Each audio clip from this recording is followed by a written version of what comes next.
From Translation, NKJV New King James Version. This 291 day of the year.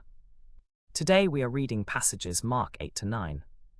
Mark chapter 8, verses 1 to 26. In those days, the large crowd having nothing to eat, Jesus called his disciples to him and said to them, I have compassion on the multitude, because they have now continued with me 3 days and have nothing to eat. And if I send them away hungry to their own houses, they will faint on the way, for some of them have come from afar. Then his disciples answered him, How can one satisfy these people with bread here in the wilderness? He asked them, How many loaves do you have? And they said, 7. So he commanded the multitude to sit down on the ground. And he took the 7 loaves and gave thanks, broke them and gave them to his disciples to set before them. And they set them before the multitude. They also had a few small fish, and having blessed them, he commanded them to be set them also before them. So they ate and were filled, and they took up 7 large baskets of leftover fragments. Now those who had eaten were about 4,000. Then he sent them away, and immediately got into the boat with his disciples, and came to the region of Dalmanutha. Then the Pharisees came out and began to dispute with him, seeking from him a sign from heaven, testing him. But he sighed deeply in his spirit, and said, Why does this generation seek a sign? Assuredly, I say to you, no sign shall be given to this generation.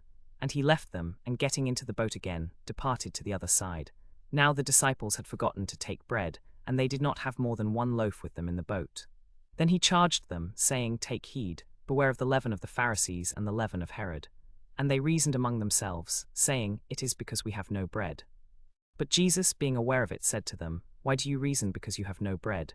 Do you not yet perceive nor understand? Is your heart still hardened? Having eyes do you not see, and having ears do you not hear?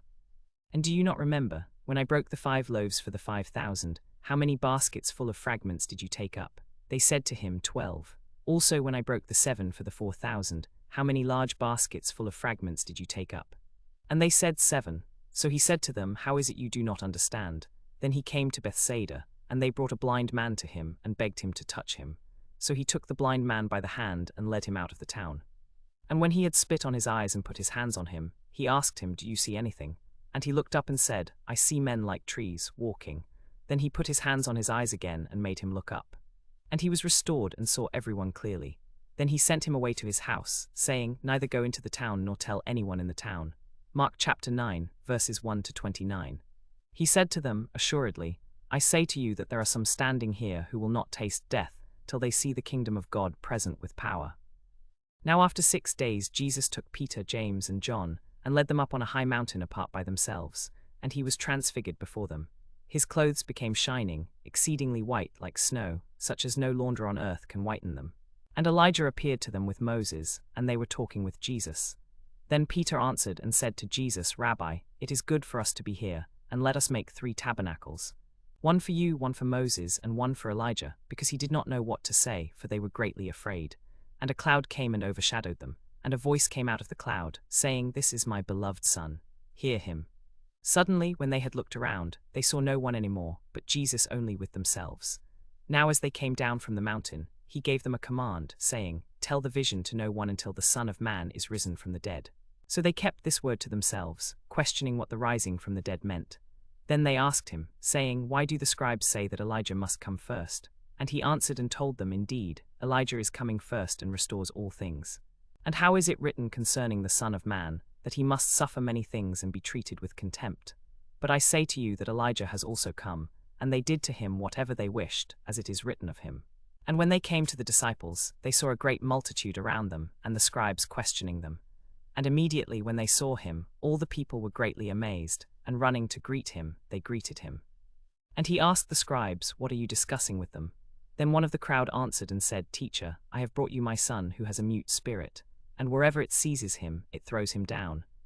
He foams at the mouth, gnashes his teeth, and becomes rigid. So I spoke to your disciples that they should cast it out, but they could not. He answered him and said, O faithless generation, how long shall I be with you? How long shall I bear with you? Bring him to me. Then they brought him to him. And when he saw him, immediately the spirit convulsed him, and he fell on the ground and wallowed, foaming at the mouth. So he asked his father, How long has this been happening to him? And he said, From childhood. And often he has thrown him both into the fire and into the water to destroy him. But if you can do anything, have compassion on us and help us. Jesus said to him, If you can believe, all things are possible to him who believes. Immediately the father of the child cried out and said with tears, "Lord, I believe. Help my unbelief." When Jesus saw that the people came running together, he rebuked the unclean spirit, saying to him, "Deaf and dumb spirit, I command you, come out of him and enter him no more." Then the spirit cried out, convulsed him greatly, and came out of him. And he became as one dead, so that many said, "He is dead." But Jesus took him by the hand and lifted him up, and he arose. And when he had come into the house, his disciples asked him privately, "Could we not cast it out?" So he said to them, "This kind can come out by nothing but prayer and fasting."